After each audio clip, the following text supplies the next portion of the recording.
Bonjour tout le monde, j'espère que vous allez bien. Je m'appelle Elodie. Et Brandon. Puis je vous présente notre petit chien Chuck, toujours bien content d'être avec nous aujourd'hui. Si vous êtes nouveau sur cette chaîne, n'hésitez pas à aller vous abonner pour ne rien manquer. Aujourd'hui, on fait une vidéo de type revue technique comme à chaque 2 semaines. Donc à chaque semaine, on sort une vidéo.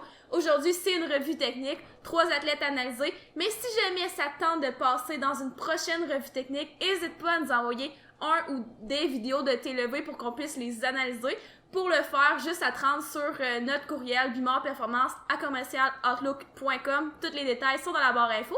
Sinon, tu peux aussi nous l'envoyer en DM sur Instagram. Donc, dès maintenant, on va passer au premier athlète. Donc, pour notre premier athlète, c'est un lover assez jeune. Là. Je pense qu'il a 15 ou 14, entre 15 et 16 ans. Là. Fait que, sans plus tarder, son levé 135 kg.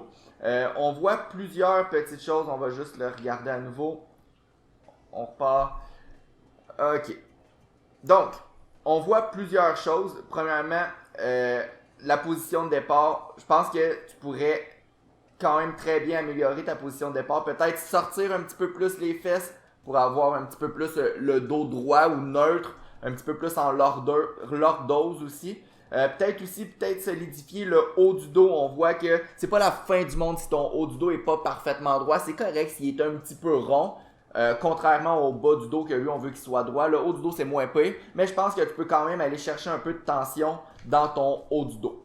L'autre chose, quand tu commences ton mouvement, on voit que tu donnes un coup directement.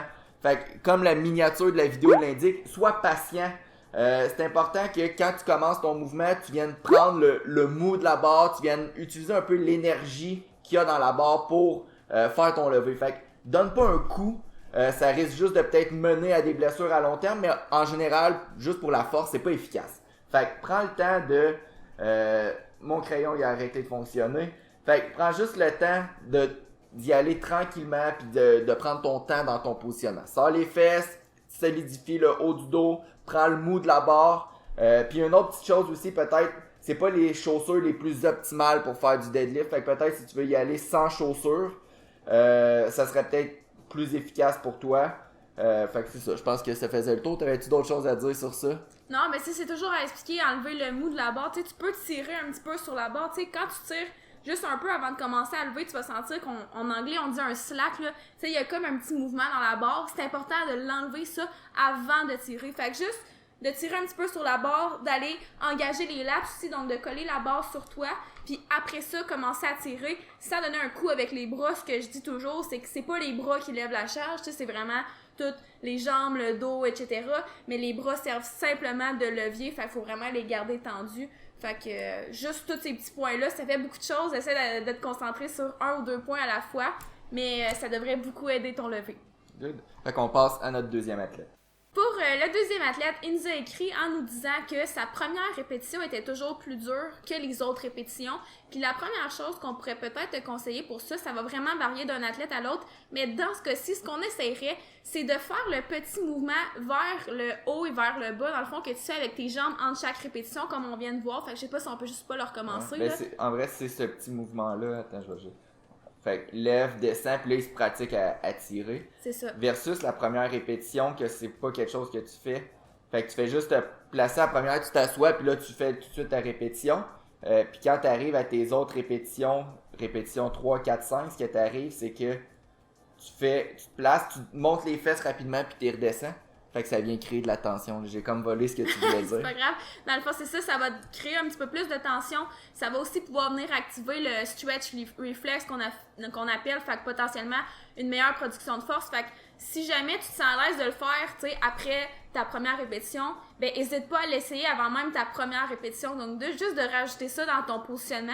Puis, deuxième chose aussi, ça va être important au sumo deadlift de vraiment te concentrer à essayer d'écarter le plancher en dessous de tes jambes. Parce que là, c'est un peu comme si tu lèves en conventionnel.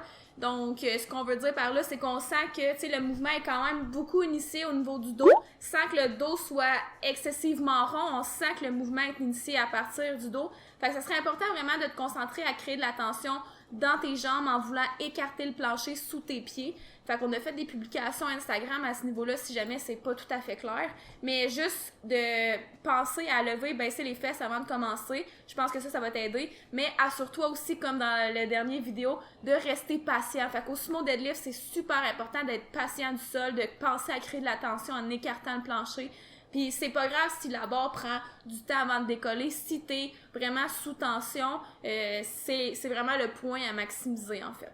Good. Fait que juste pour résumer, à ta première répétition, quand tu te places, tu peux monter puis descendre tes fesses rapidement juste pour venir créer de la tension dans tes jambes. Ça va aider pour ta première répétition. C'est ce qui fait en sorte que tes répétitions 2, 3, 4, 5 sont tout le temps plus faciles que ta première. Puis l'autre chose, comme Elo elle a dit, pousse en écartant le sol. C'est comme ça qu'on va aider à produire de la force au sumo deadlift versus le deadlift conventionnel que lui, on va vouloir pousser dans le sol. Fait que conventionnel, on pousse dans le sol. Sumo deadlift, on pousse pour séparer le sol. Good. Donc, pour notre dernier athlète, Gigi, un fidèle supporter de la chaîne YouTube. Gigi, on avait déjà corrigé, je pense, dans une des premières vidéos review, son deadlift. Maintenant, on va regarder son squat. C'est un 2 répétitions, là, je pense que c'est près de ses records personnels, ou sinon c'est pas un record personnel. Donc, en général, ce qu'on peut voir là, rapidement, c'est que la technique est quand même très bonne.